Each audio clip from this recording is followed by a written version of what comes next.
Well, hello everybody, and welcome to this video.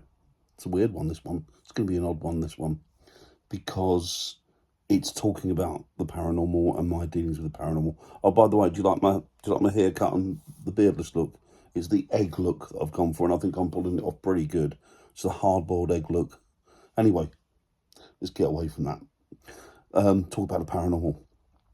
So, in the last sort of 18 months, 2 years, I've felt increasingly uneasy about dealing with the paranormal, and it kind of felt like a revelation. It sort of built up over time. I was feeling more and more uneasy as time went on, until I got to the point where I thought, you know what, I can't be dealing with this anymore. I can't be doing it anymore. There'll still be the occasional ghost video on here because ultimately that's what this channel started out as. It started out as a paranormal research sort of ghost hunting channel in the early days, well, in the beginning, and gradually it sort of moved away from that and became more eclectic, and it made me happier. But let's get back to the reason why. So I felt at unease with the paranormal, and I really wasn't sure why. And it was almost like I was being guided away from it. Now, you know me, I'm not one of these unusual types in respects to. It takes me a lot to believing something. When you see me doing my research, it's always I've scrutinised everything to the umpteenth detail to make sure that what I was putting out was actually right and I wasn't misrepresenting people or the situation. Anyway, over the last sort of year or so, it's become apparent that it's not for me anymore. It doesn't feel, yeah, the right word is safe. It doesn't feel safe. And I think that, to be honest with you, I'm blessed, thank God, that I've got through it kind of hopefully unscathed. Nothing's attached itself to me. Nothing has caused problems for family or friends, not that I know of. And I kind of want to keep it that way. And it felt like something was almost warning, well, something was warning me. Do I believe in God? Yeah, I do believe in God. Am I a Christian? Yeah, I guess I am a Christian. And but I'm not one of these sort of Bible waving sort of type of Christians. It's between me and my Lord, our Lord, and that's it. That's it. I don't. It's my business. It's the business of God. It's nothing to do with anybody else, and I'm just going to be responsible for myself. Although I have saying that, I'm a bit hypocritical because I have warned certain friends that are very close to me that I've been dealing in mediumship, that maybe that's not the way to go. That what you're dealing with may not necessarily be what you think you're dealing with, and these things have a habit of covering themselves, disguising themselves, and I've realised that as well over the last. I've realised that for a very long time, to be honest, that you couldn't trust what was being told to you. And I've warned people about that, and I've got one friend in particular who is a medium, and she said to me that she's not sure anymore because she feels that maybe what she's doing isn't right and it's dangerous. And I think that that's the right message to get. Am I going to stop other people from doing it? No, of course I'm not.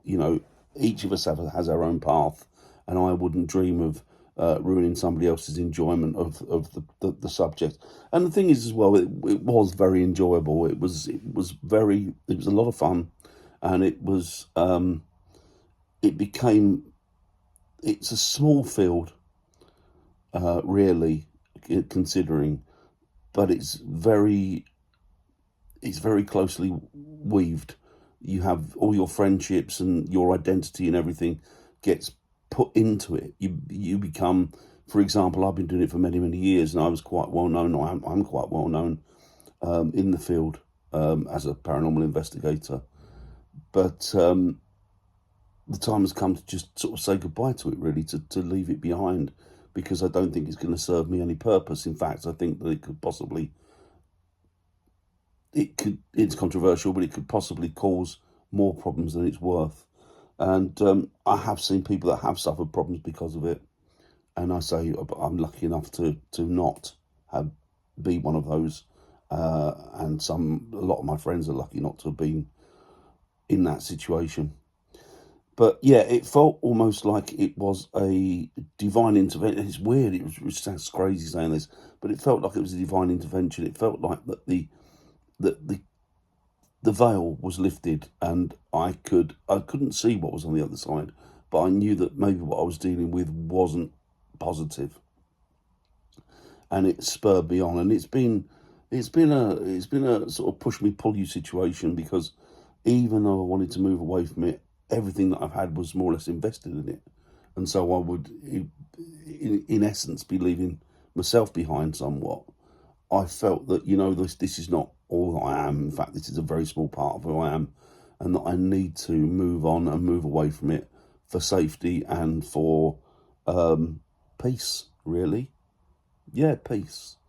And I think I've got a lot of peace of mind now that I have decided to take the jump and leave it behind.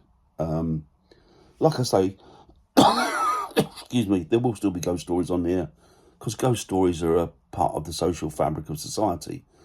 They're all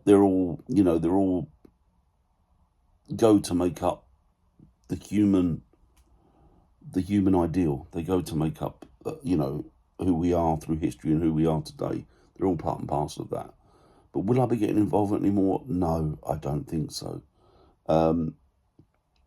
Yes, I've seen some things over the years that defy logic. Not that many, in all honesty, because, I scrutinise every piece of evidence or every bit of footage or audio that I get. I scrutinise it to the umpteenth to make sure that it's credible, because if I put it out there, particularly as I was doing it for many years, then if it fell flat or somebody found discrepancies in it, then that would it would have ruined my career. It would have ruined my background in the field. But anyway, I've moved away from that now, and that's good. I wouldn't stop other people from doing it. As I say, we've all got different routes and different paths to walk in this life, and maybe me walking that path, I'm sure, was meant to be for the length of time that I did it. But I am thankful that I can now see behind it and see the pitfalls of it. But I'm not going to go on here. I'm not going to be on here waving a Bible and telling you should find God. That's not me. Not me at all. And you know that. You will hear very little, if anything, about, my relationship with Christianity, religion, spirituality, because I think now I see these are a personal thing. But yeah, it's one of those times that have gradually come to a close, and I say I'm happy about it. I'm feeling very at peace with it, and it now gives me the opportunity to research other things that I have enjoyed through my life, which obviously is history. That's a big part of who I am. That's a big yeah. So it's a huge part of my identity, I think. But like everybody else, your identity isn't one single thing. It's eclectic. It's made up of lots of different aspects and corners and hidden areas. So we will crack on, and I just wanted to get on here to give you reasoning behind it, and to tell you, just to really, I suppose, to vent, really, or not vent, but to just get, I suppose, make more sense for myself as much as it does for anybody else. Anyway, I will speak to you soon. Take care now, guys. Bye.